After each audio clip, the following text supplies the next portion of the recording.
जय हिंद। हम लोग आज से नए चैप्टर की शुरुआत करने वाले हैं। जो नए सब्जेक्ट से स्टार्ट कर रहे हैं उसका नाम है जियोग्राफी। जियोग्राफी को हम किस तरीके से पढ़ाई करेंगे ये सारी चीज़ को हम डिस्कस करते हैं, और आज कौन सा हम लेसन करवाने वाले हैं उसके भी हम डिस्कस करेंगे। देखिए, जियोग्राफी पढ़ने के लिए हम लोग को इसको कई भागों में पहले बांटते हैं। जैसे मान चलिए यहाँ पर हम जियोग्राफी लिखते हैं तो इसको हम कई भागों में बांटते हैं। पहले तो इसको हम एस्ट्रोनॉमी से बांटते हैं, एस्ट्रोनॉमी। उसके बाद इसको जो बांटा जाता है वो होता है आपको एस्ट्रोलॉजी। एस्ट्रोलॉजी जिसके अंतर्गत में हम लोग क्या चीज़ का अध्ययन करते हैं, नक्षत्रों का। नक्षत्र कितने होते हैं? 27। तो ये नक्षत्रों का अध्ययन करके ही लोग क्या बन जाते हैं? पंडित बन जाते हैं। तो एस्ट्रोनॉमी, एस्ट्रोलॉजी। उसके बाद जो आता है आपको जियोलॉजी, यानी कि भूगर्भ विज्ञान, जियोलॉजी। इसके बाद जो आता है टोपोग्राफी। टोपोग्राफी तो आपको इसके अंदर जियोलॉजी के अंदर ही आ जाएगा। तो यहाँ पर आपको आ जाता है इंडियन ज्योग्राफी और साथ में आपको वर्ल्ड ज्योग्राफी। इन सारी चीज़ को हम एक सीरियल वाइज से हम करेंगे। देखिए, एस्ट्रोनॉमी सबसे पहले हम कंप्लीट करेंगे। इसका एस्ट्रोनॉमी किसे कहा जाता है तो यहाँ समझिए।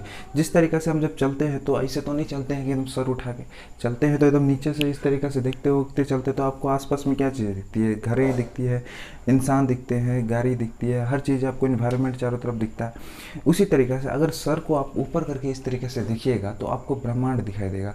इस ब्रह्मांड के अंदर में आपको क्या क्या चीज़ें दिखाई दे? तारे दिख सकते हैं, आकाश दिख सकते हैं, बादल दिख सकते हैं, कई सारे क्षुद्र, मतलब असंख्य चीज़ें, आपको गैस पुंज वगैरह सारी चीज़ें मिलती है। तो इसी का अध्ययन को हम क्या कहते हैं? एस्ट्रोनॉमी। एस्ट्रोनॉमी कहते हैं। एस्ट्रोनॉमी को हिंदी में खगोलीय विज्ञान कहते हैं। तो खगोलीय विज्ञान को हम सबसे पहले पढ़ेंगे। खगोलीय विज्ञान के अंतर्गत में आप क्या क्या चीज़ें पढ़ते हैं? इसमें आप स्टार पढ़ते हैं, आकाशगंगा पढ़ते हैं, पुच्छल तारा, जितने भी बहुत सारे सोलर सिस्टम हो गए, इन सारी चीज़ों का अध्ययन हम एस्ट्रोनॉमी के अंदर करेंगे। एस्ट्रोनॉमी जब कंप्लीट हो जाएगा उसके बाद एस्ट्रोलॉजी। एस्ट्रोलॉजी में नक्षत्र के बारे में बताएंगे हम।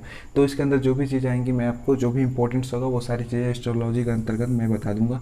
जियोलॉजी के अंदर में जो भी भूगर्भ विज्ञान, जो धरती होती है, हमारी पृथ्वी जो है, इसके अंतर्गत क्या क्या चीज़ें आती है, ये सारी चीज़ों के अध्ययन में क्या होती है? जियोलॉजी, यानी कि हिंदी में क्या बोलते हैं? भूगर्भ विज्ञान। जब ये सारे तीनों चीज़ें खत्म हो जाएंगी उसके बाद हम इंडियन ज्योग्राफी और फिर उसके बाद वर्ल्ड ज्योग्राफी खत्म करेंगे। तो इस सेशन की शुरुआत आज से आपको रेगुलर शाम को आपको ये चीज़ें मिलती रहेगी। रेगुलर बेस पे आपको जितने भी एस्ट्रोनॉमी में रिलेटेड होंगे, एस्ट्रोनॉमी कंप्लीट करने के बाद एस्ट्रोलॉजी, ये सारी चीज़ों का आपको मिलता रहेगा। तो आज जो हम शुरुआत करने वाले हैं सेशन की वो एस्ट्रोनॉमी से है। अब उस शुरुआत क्या करेंगे? हमें स्टार से। तो हम देखते हैं स्टार में क्या क्या चीज़ें आती है। तो देखिए, पहले इसको हम मिटा लेते हैं। अब देखिए, स्टार किसको कहा जाता है? स्टार में दो चीज़ों को होना आवश्यक है। कोई भी चीज़ को स्टार कब कहिएगा? जब इसके अंदर में आपको एक क्या हो? तापमान हो। तापमान यानी कि टेम्परेचर। दूसरा क्या हो? इसमें प्रकाश यानी कि लाइट हो। दो चीज़ें अगर जिस चीज़ के अंदर होगी तो वो क्या कहलाएगा? तारा कहलाएगा, यानी स्टार कहलाएगा। एक बात बताइए, सन क्या हमारा तारा है? सन हमारा तारा है या नहीं? सन बिल्कुल तारा है। क्यों? क्योंकि इसके अंदर क्या है? एक तो टेम्परेचर है, दूसरा क्या है? लाइट भी देती है। लाइट किस हिसाब से देती है? फोटॉन के हिसाब से देती है। तो दोनों चीज़ें हैं। ये सन क्या है? हमारा तारा है। और तारा का होने के लिए दो चीज़ें होने की आवश्यकता है, जैसे कि आपको पता चल गया, तापमान और दूसरा प्रकाश यानी कि लाइट। तो यहाँ पर चीज़ आती है कि तारों का निर्माण कैसे हुआ। तारों का निर्माण होने के कई सारे कारण हैं। कुछ वैज्ञानिकों का मानना है कि तारे का जो निर्माण हुआ था वो सबसे पहले क्या थी? गैस की पूंज थी। गैस की क्या थी? पूंज। वो सबसे पहली अवस्था जो तारों को बनने का था वो था आपको विरल गैस। एक गैस है जिसका नाम है आपका विरल। ये गैस क्या थी? एक विरल गैस का नाम से कहलाई। बाद में यही विरल गैस क्या हुआ? ग्रेविटेशनल फोर्स के कारण, यानी कि गुरुत्वाकर्षण बल के कारण क्या हुआ? संकेंद्रित हो गया। जिस तरीक़ा से एक चुंबक लेते हैं और एक क्या लेते हैं? लोहा लेते हैं, और दोनों को जब सामने रखा जाता है तो उसमें क्या होता है? आकर्षण बल होता है, उसको अपनी ओर खींचता है। इसी तरीक़े से जो विरल गैस था, विरल गैस एक टाइम आया जब ये क्या हो गया? एक दूसरे से क्या होने लगा? चिपकने लगा, यानी कि इसके अंदर ग्रेविटेशनल फोर्स आ गए, चुंबक की आकर्षण शक्ति आ गई। तो आकर्षण शक्ति आ गई तो इसके अंदर क्या हो गया था? हाइड्रोजन से हीलियम में ये क्या हो गया? कन्वर्ट हो गया, यानी कि संलयन हो गया। हाइड्रोजन से हीलियम में क्या हो गया? संलयन हो गया।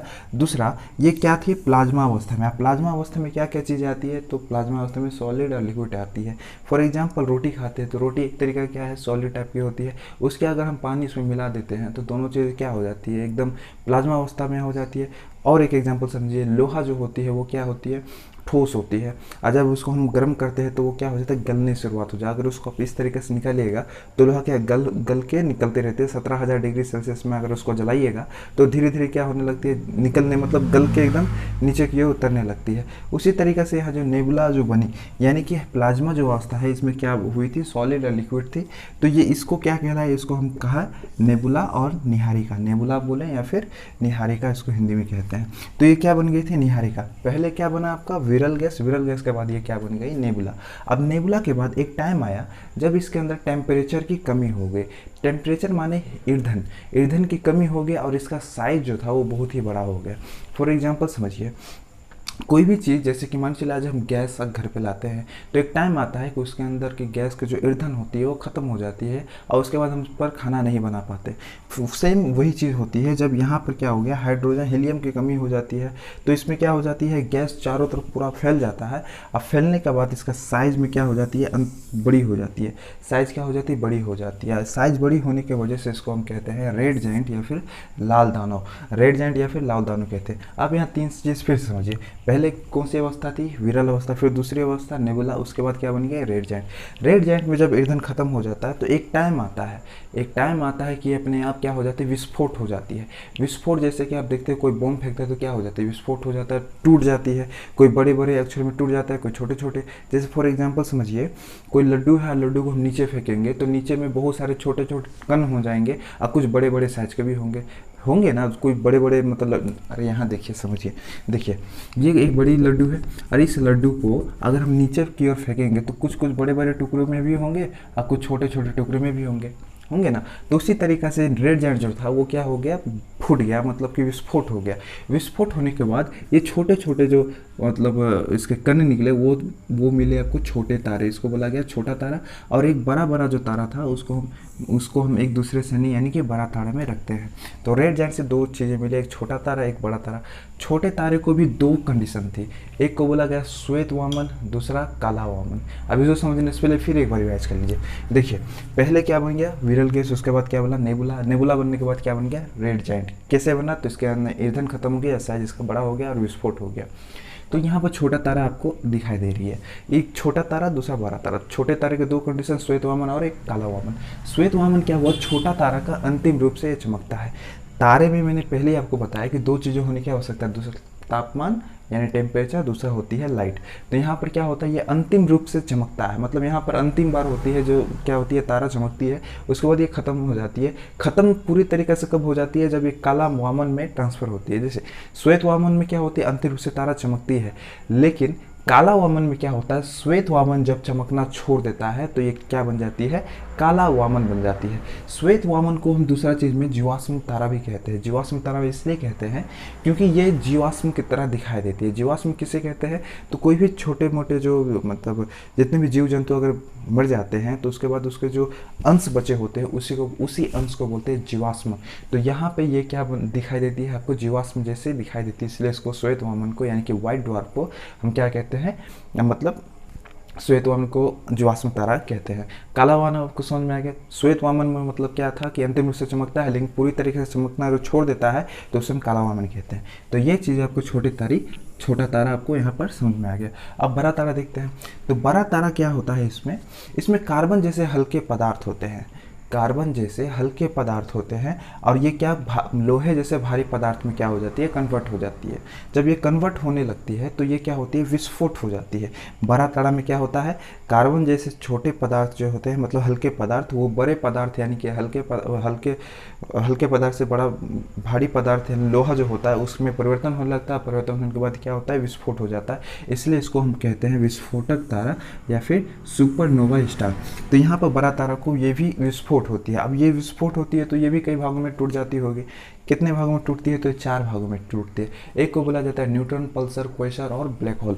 तो यह न्यूट्रॉन, देखिए न्यूट्रॉन क्या होता है, तो न्यूट्रॉन क्या होता है, ये सबसे प्रारंभिक इस अवस्था होती है, यानी कि विस्फोट जब तारा होती है तो ये प्रारंभिक अवस्था क्या होती है, न्यूट्रॉन की होती है। न्यूट्रॉन में क्या होता है, ये विस्फोट के बाद ये बनती है। विस्फोट मतलब समझ गए कि टुकड़ों हो जाती है, ये विस्फोट के बाद बनती है और इसमें घनत्व क्या होती है, उच्च होती है। घनत्व का मतलब होता है कि कोई भी चीज़ कितनी घनी है। फॉर एग्जाम्पल अगर पानी अगर लेते हैं तो पानी को हम देखेंगे तो पानी का घनत्व क्या होता है, बहुत ही ऊंच होती है, क्योंकि पानी के अंदर क्या होता है, पूरा पानी ही भरा रहता है। लोहा होता है तो लोहा को अंदर ऐसे नहीं ना है कि उसके अंदर में थोड़ा सा गैपिंग कर दिए हैं, पूरा एक दूसरे से, एक मोलिक्यूल्स दूसरे मोलिक्यूल्स के क्या साथ क्या होती है, पूरी चिपकी हुई रहती है, एकदम चिपका हुआ रहता है लोहा, उसके अंदर कोई गैपिंग सेपिंग नाम की कोई चीज़ नहीं होती। तो वही होती है घनत्व, कि उसका घनत्व कितना चिपका हुआ है वही कहलाता है घनत्व। जैसे मेरे बाल जो है, ये बाल क्या है, एक दूसरे से चिपके हुए हैं, ऐसा तो नहीं है कि एक जगह मतलब खाली खाली है, हर मतलब पूरी तरीके से क्या है, ये घना है, तो इसको बोलते हैं यहाँ उच्च। इसका साइज क्या होती है, थोड़ी बड़ी होती है। उसी तरीके से पल्सर क्या होती है, न्यूट्रॉन के बाद जो बनता है वो बनता है पल्सर। ये क्या होता है, इसमें चमकता भी है और बुझ भी जाता है। इसमें क्या होती है, जो इसका ईंधन जो होता है, एक बार कभी मतलब पूरी तरीके से मतलब पूरी तरीके से जब तापमान हिट होगी तो एक बार जलेगी और एक बार बुझने स्टार्ट हो जाती है। इसका जो साइज होता है वो थोड़ी स्मॉल होती है, छोटी होती है।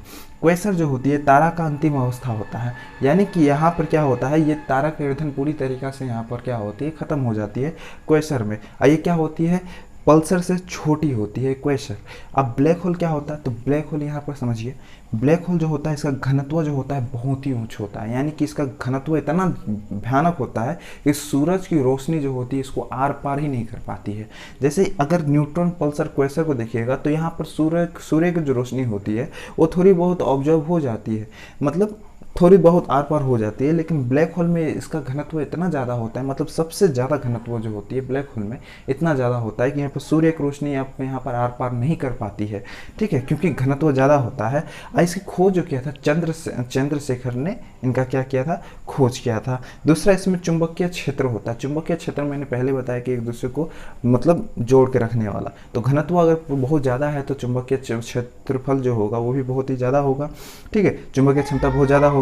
दूसरा देखिए, तारों का ये अंत ब्लैक होल के रूप में होता है। तारा का अंत क्या में हो जाता है, ब्लैक होल के रूप में। जितने भी तारा हैं, ये तारा जब चमकना बंद कर देते हैं, इसमें लाइट खत्म हो जाती है, तो ये धीरे धीरे किसके रूप में आ जाती है, ब्लैक होल के रूप में आ जाती है। इसलिए आप कभी कभी सुनते होंगे कि कभी कभी जो बोलते हैं कि पृथ्वी हमारा अब मतलब ख़त्म होने वाली है, दुनिया का अंत होने वाला है। इसका मतलब सिर्फ इतना होता है कि ये जो ब्लैक होल होती है, ब्लैक होल से पृथ्वी ना टकरा जाए। अगर जब टकरा जाएगी तो पृथ्वी का पूरा फाड़ के रख देगी, मतलब पूरी तरीके से उसको तहस नहस कर देगी, क्योंकि इसका घनत्व क्या होती है, बहुत ही भयंकर होती है, बहुत ही ज़्यादा होती है। और ये क्या होती है, सबसे ज़्यादा स्मॉलेस्ट होती है, सबसे छोटी होती है। ब्लैक होल क्या होती है, सबसे छोटी होती है। अब आपको यहाँ पर ये सारी चीज़ें समझ में आ गई। फिर दोबारा रिवाइज कीजिए कि पहले जो तारा बनने का, तारे में क्या जरूरत है, तापमान और लाइट। दूसरा क्या होता है, सबसे प्रारंभिक अवस्था इसका विरल गैस होता है, उसको निहारिका, उसका रेड जाइंट। ये दो भागों में अपने आप को विस्फोट करने के बाद क्या बनता है, छोटा, आपको छोटा तारा बनता है, बड़ी तारा। छोटा तारा में भी दो टाइप्स होते हैं, एक श्वेत वामन और एक काला वामन। श्वेत वामन क्या होता है, तो श्वेत वामन में अंतिम रूप से चमकता है, और आपको वो काला वामन में ये क्या हो जाता है, पूरी तरीके से चमकना बंद हो जाता है, इसलिए काला वामन बन जाता है।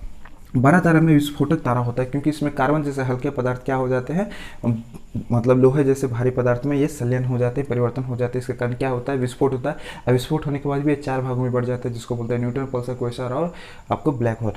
न्यूट्रॉन क्या होता है, विस्फोट के बाद बनता है, घनत्व इसका ऊंच होता है, साइज बिग होता है। पल्सर में क्या होता है, चमकना और बुझना, इसमें दोनों चीज़ें होती है, ये स्मॉल होती है। क्वेसर में क्या होता है, तारों का अंतिम अवस्था है, और ये क्या होता है, स्मॉलर होती है। किससे, तो पल्सर से। ब्लैक होल क्या होता है, इसका घनत्व बहुत ही ज़्यादा होती है, और इसकी खोज किसने की थी, चंद्रशेखर ने किया था, इसलिए उनको क्या मिला था, नोबेल पुरस्कार भी मिला था। इसका चुंबकीय जो क्षमता होती है बहुत ही ज़्यादा होती है। तारों का अंतिम रूप जो होती है ब्लैक होल होती है, और इसकी जो एक चम्मच मिट्टी जो होती है 10 हाथियों के बराबर होती है। इसका घनत्व इतना ज़्यादा होता है, ठीक है। तो यहाँ पर ये सारी चीज़ें आप लोगों ने समझ लिया। अब हम यहाँ पे समझते हैं कुछ और चीज़ें, जैसे तारों को कितने कैटेगरी में बांटा गया है, तारों को मतलब कितने रंगों की कैटेगरी में बांटा गया है वो देखते हैं। अब अगर इसका स्क्रीनशॉट लेना चाहें तो ले लीजिए।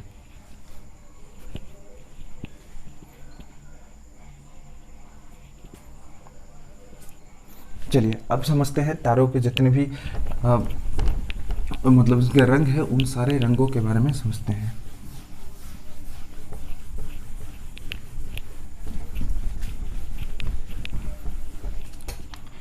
देखिए, तारों का रंग तीन चीज पर डिपेंड करता है, मतलब तीन रंग होते हैं। तारों के कितने रंग होते हैं, तीन रंग। तारों के तीन रंग। किसी भी तारा का जो मतलब तापमान होता है उसके पृष्ठ पर क्या होता है, निर्भर होती है, मतलब उसके अंदर ईंधन के ऊपर में इसका पूरा तारा क्या होती है, डिपेंड होती है। तो ये तारा क्या होते हैं, तीन रंगों की होती है। एक तो आपको नीला होती है, दूसरा आपको श्वेत यानी कि सादा वाइट, और तीसरा जो होता है लाल होती है। नीला रंग का जो तारा होता है इसमें जो तापमान होती है बहुत ही भयानक रूप से होती है, बहुत ही ज़्यादा इसमें क्या होती है टेम्परेचर होती है। श्वेत में क्या होती है मीडियम होती है, और लाल में लो होती है। ठीक है, तो इस तरीके से तारा को यहाँ पर नीला, श्वेत और लाल, ये 3 टाइप्स के ही आपको मतलब क्या दिखते हैं, तारे दिखते हैं। बाकी और चौथा कुछ नहीं होता। तीन ही रंग के आपको अगर नीला दिख रहा है तो समझ लो इसका टेम्परेचर क्या है, बहुत ही हाई। श्वेत दिख रहा है तो इसको समझ लीजिए क्या है, पूरी मीडियम है। लाल अगर दिख रहा है तो समझ लीजिए वो क्या है, एकदम लो, यानी कि उसका टेम्परेचर बहुत ही क्या है, लो है। तो ये सारी चीज़ें आप यहाँ पर समझ गए। तारों से रिलेटेड जितने भी प्रश्न आते हैं उन सारे चीज़ों के ऊपर में, और उससे जितने भी बेसिक चीज़ है वो सारी चीज़ें मैंने आपको इस वीडियो के माध्यम से बता दिया। इसके अलावा आप दूसरा जो क्लास होगा वो आकाश गंगा यानी कि मिल्की वे के ऊपर पढ़ेंगे। मिल्की वे क्या है, इसकी उत्पत्ति कैसे हुई, कितने तारे से मिलकर होती है, इसके मतलब कितने सारे हो सकते हैं, ये सारी चीज़ों को डिस्कशन हम अगले क्लास में करेंगे। ठीक है, मिलते हैं नेक्स्ट क्लास में, तब तक के लिए जय हिंद।